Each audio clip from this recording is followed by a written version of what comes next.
And we're back to learning Photoshop in the year day 174. Let me show you the wind filter. I press Ctrl J here to copy the original, then filter, stylize, it's the last option.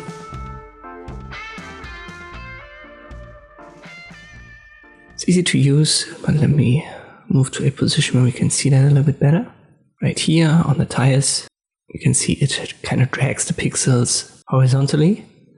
With the direction you can decide in which way, so left to right or right to left. For the specific car, movement from the right should be better. And then we have three methods: wind, blast and stagger. Blast is, I would say, a more intense wind, and stagger, I think it's fairly unusable, at least for images.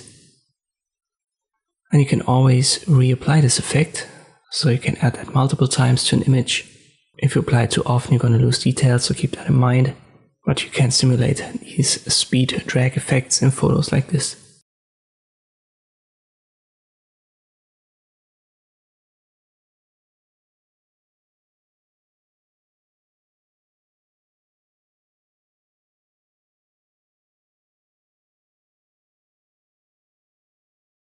It also works on text elements.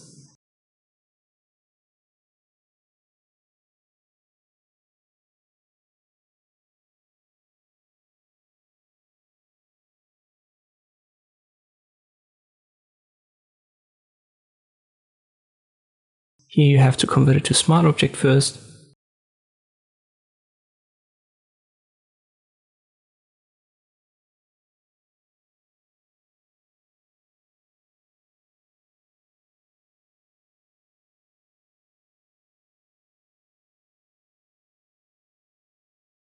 Oh, let me give that a black background and you can see that clearly. And again, we can add that multiple times to intensify the effect.